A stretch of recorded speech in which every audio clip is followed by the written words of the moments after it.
Hi everybody, and thank you again for watching another episode of Gaffer and Gear. In today's episode we're going to take a look at this 250 watt bi-colour light by Zolar. So this is the Toliman 30c. So I'm just going to run you through its capabilities. So it's bi-colour from 3200 Kelvin up to 5600 Kelvin. Now that's not a huge CCT range, but because of that reduced CCT range, they are able to give this light very accurate white points. So it doesn't skew towards magenta as much as the average bi-colour light does. In fact, at 4400 Kelvin, it is very close to the Planckian curve. Now, it also boasts some very high colour render scores. At 5600 Kelvin, it has a TM30 colour render score of 98, and it has an SSI score of 91. Now, this is a soft panel light, but it does have a bit of a difference to other soft panel lights. So at the moment, it's got side B of its diffusion facing out, which gives you a very even 90-degree beam spread. But if you spin the diffuser around, it acts like an intensifier and gives you a 40-degree beam spread. You've got a choice of optional barn doors, an optional softbox for it, and a choice of 2 optional honeycombs. The light is very simple to use with its user interface. It can also be controlled via wired remote control, 5-pin DMX, Ethernet, and Bluetooth. Now, with impressive photometrics like that, and the fact that the basic starter kit also includes the remote control, I would be expecting this to sell for a lot more than its price tag of only $700 US. Okay, so it sounds very impressive. Let's start off the review by going over the negatives.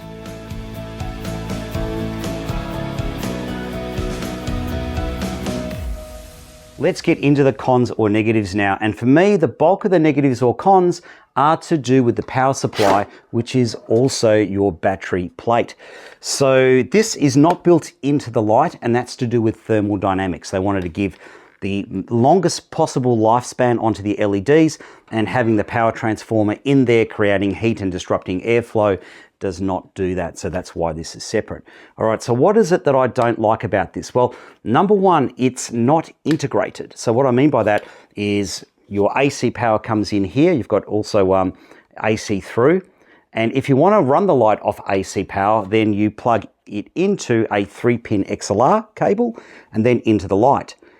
However, if you want to run it off V-mounts, because it's not integrated here, if you want to run it off battery, you then have to plug in a 4-pin XLR.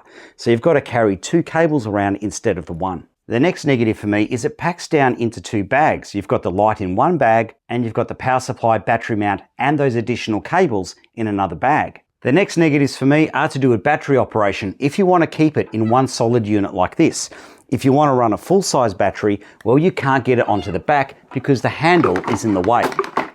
If you're using reduced size batteries, well, they're easy enough to put on. But as you can see, the battery now blocks the display and the controls.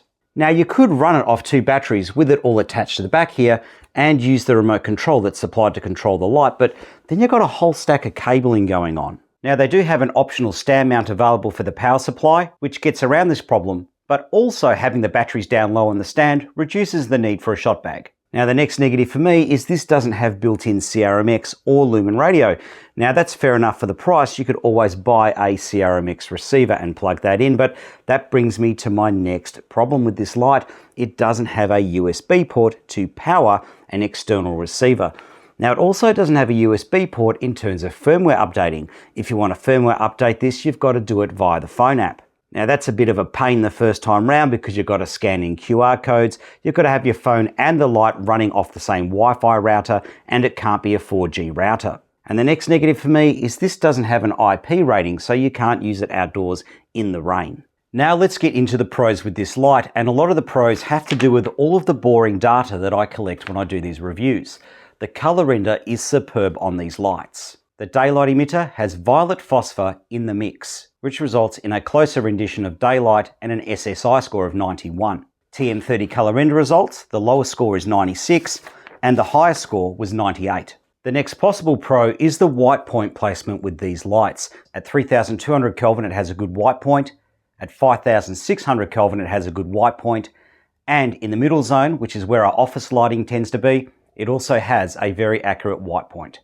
they don't skew as magenta as other bicolor lights. So I'm just going to explain why that is. So on this graph here, you can see this curved line. So that's what we call the Planckian curve.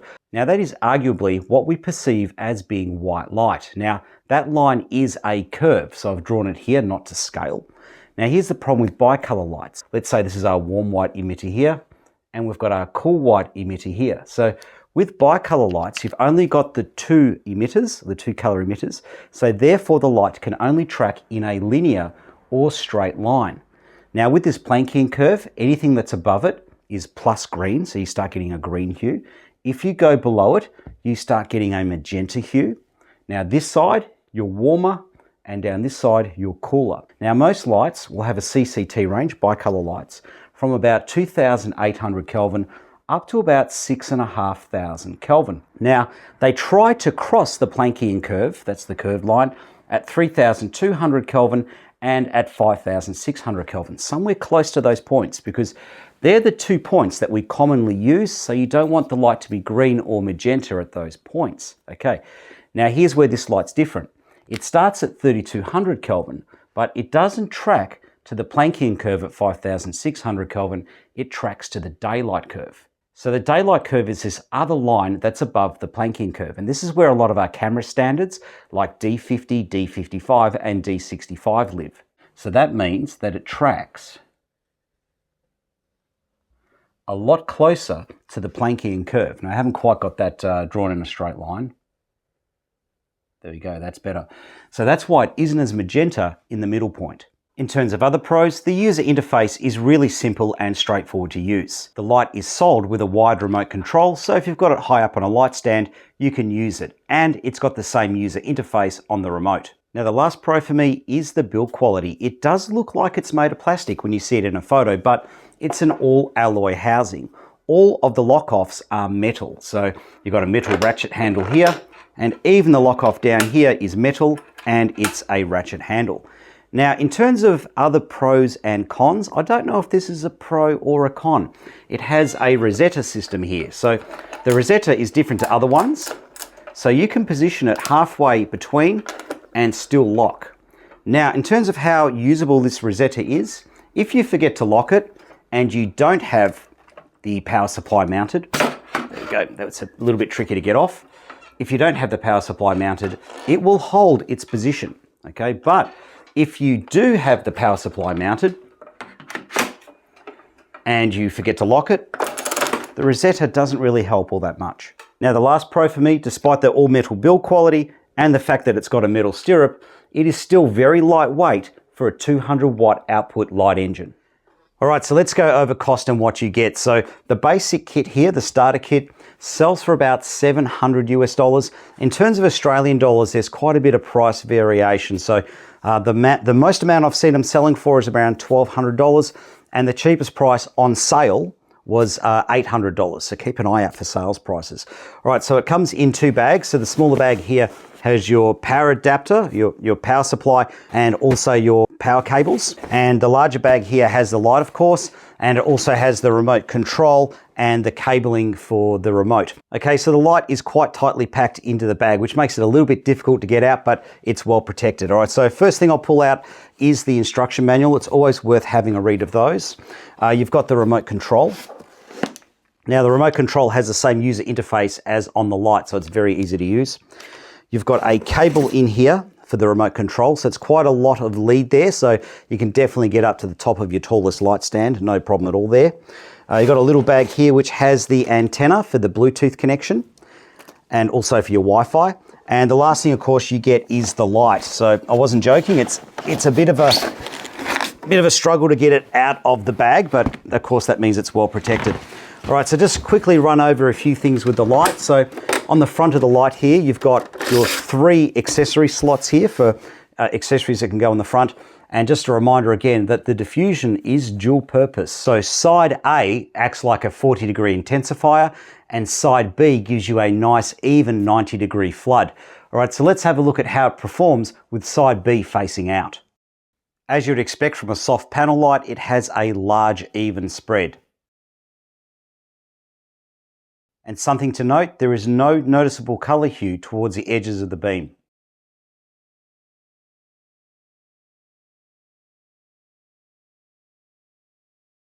Okay, let's see how it performs now with side A facing outwards. Now the spot side of the diffusion looks pretty much the same as the flood side, except it's got a 40-degree hotspot. Now that center 40 degrees is 35 to 40% brighter depending on what Kelvin you've got dialed in. All right, so let's take a quick look at the optional 45-degree honeycomb. So if you're not familiar with how these work, it's essentially like having thousands of little barn doors. So when you get onto a 45-degree angle, you can't see through it. Okay, so that's masked. You can see through it, and now it's masked. All right, so I've got the light running with its 90-degree diffuser. So let's stick in the 45-degree honeycomb, and we should get about half of the amount of light. Or half of the beam angle, sorry. And if you have a look at that, it's got a beautiful drop off or taper towards the edge. Very nice. Now let's take a look at the 30-degree honeycomb. And just to note, both of the honeycombs are made from metal, not plastic. Now for this test here, I've spun the diffuser around. So we've got the spot diffusion side facing outwards to maximize our intensity. So let's have a look at how it performs.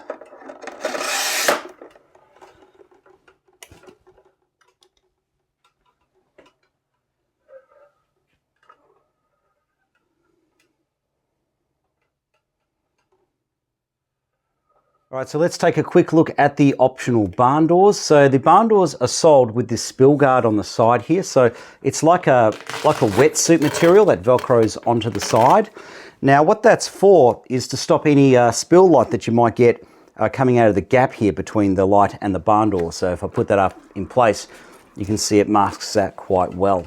All right, so let's have a look at how it performs. And it performs pretty much as I would expect barn doors to perform on a soft panel light. They don't give you a lot of cut control, but look, they do have some control there and ability to give you some cutting, but definitely not as good as you would get off the honeycombs. Okay, last accessory to have a look at, and that's the optional softbox here. So this is actually sensational value for money. So this comes with a bag. So the bag's not great, but you know, it's a good enough bag for what it is. Okay, the reflector material is very neutral, so it doesn't have any green or magenta hue to it. And look, it mounts very well and very easily to the light. Now, one little detail I like is in the gaps here between the bumpers on the light, they've got additional padding in there. So that stops any spill light from coming out of the back of the unit there. You can see there's pretty much no spill light escaping from the rear. Now, it comes with only the one diffuser, if I'm going to be critical about it, but I think that's all it needs. It's a fairly dense diffuser if I put my hand behind it. Okay, let's have a look. So you get a very even distribution of light across the front of it. Okay, now also included in the softbox kit is a grid. Now it's sort of like a half snap grid. It's sort of solid on the spine but also loose. And the interesting thing with this is that sort of combination actually makes it really easy to put in. So like I find with a rigid snap grid, if you don't line it up, you can be fighting the Velcro, whereas this has that little bit of pliability in there so that you can get it in quite easily. And it's a little detail here, all of the cell walls are sewn. It doesn't have that sort of interlocking mesh, so it's not going to get out of shape if somebody bumps it or treats it bad. So let's have a look at how this grid is working. So the grid definitely does a good job of controlling the light.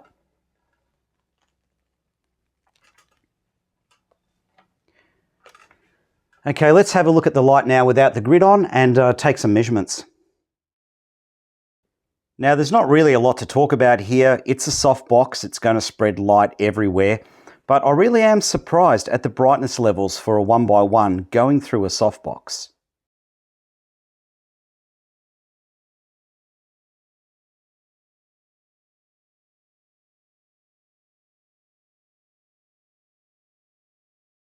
All right, so let's have a look at how this thing performs over DMX control. So I'm just going to give you a very quick overview. If you're doing instant cues, or if you're doing very fast fade ups or fade downs, the light copes very well with that. If you're doing a slow fade up or a slow fade down, towards the end of the dims, it does get a bit steppy. but it doesn't shimmer like other lights can. Now, if you're doing a transition from, say, warm white to a cool light, so a CCT transition, it seems to do that very smooth. Let's take a look. I have the Zolar running off an 8-bit CCT profile. It is receiving its commands via a CRMX receiver. It has its dimmer set to linear, and there are no smoothing options in the menu system. To give you something to compare the response times to, I have an Astera Helios tube, which is also receiving its commands via its internal CRMX receiver. Both lights will be receiving their commands at the same time. I'll start with instant on-off commands.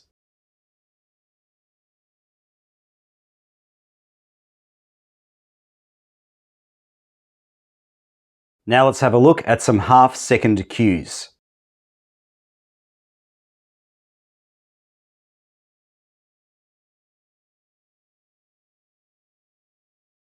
Now let's have a look at some 1-second cues.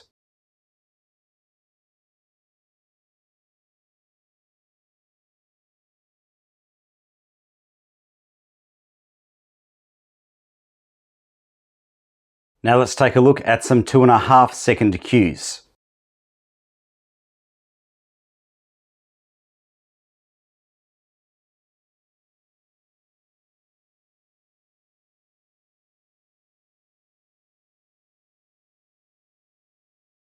And now some 5-second cues.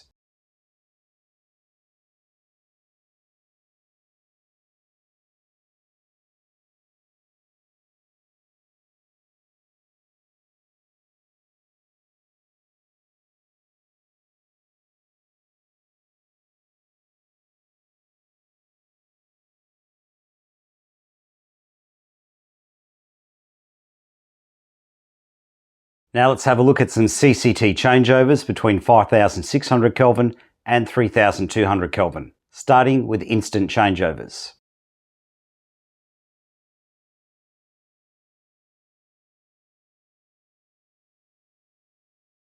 Now for some half-second changeovers.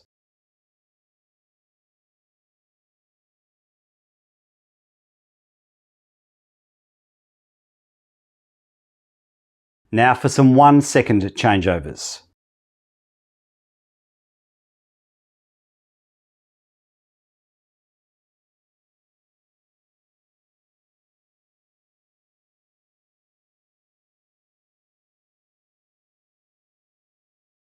Now for some 2.5-second changeovers.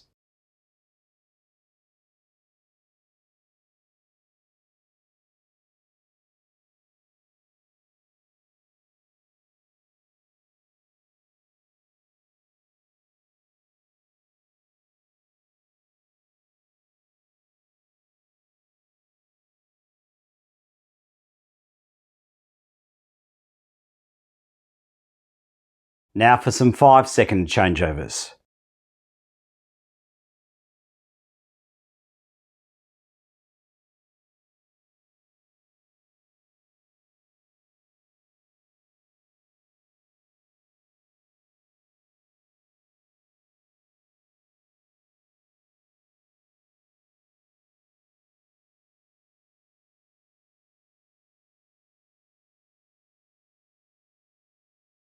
Now some manual random inputs.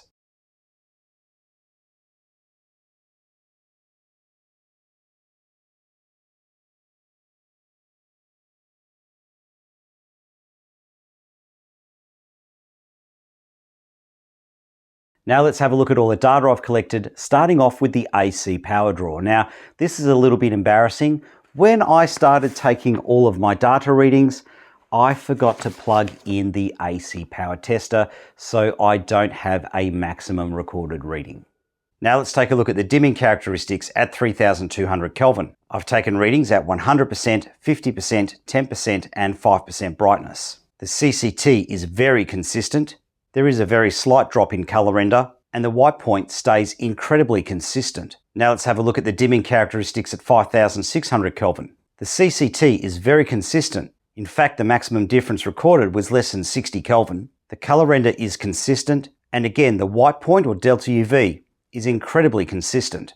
Now let's take a look at the average CCT accuracies. From 3200 Kelvin to 4000 Kelvin, it was off the target value by an average of plus 51 Kelvin. Between 4050 to 5000 Kelvin, it is typically off the target value by plus 36 Kelvin. And from 5050 Kelvin to 5600 Kelvin, it is typically accurate to plus or minus 30 Kelvin. Now let's talk about the delta UV or white point placement of the light. At 3200 Kelvin, it has a delta UV of minus 0.0007. The most it was under the Planckian curve was at 3650 Kelvin with a delta UV of minus 0.0017. At 4400 Kelvin, it came in with a delta UV of minus 0.0008. It crosses the Planckian curve at 4700 Kelvin, and the most the light was above the Planckian curve was at 5600 Kelvin with a delta UV of plus 0.0031, which is almost exactly on the daylight curve. Now let's take a look at our color render scores measured in TM30RF. From 3200 Kelvin to 3450 Kelvin, it comes in with its minimum score of 96. From 3500 Kelvin to 4200 Kelvin, it comes in with a score of 97. And from 4250 Kelvin up, it comes in with its top score of 98.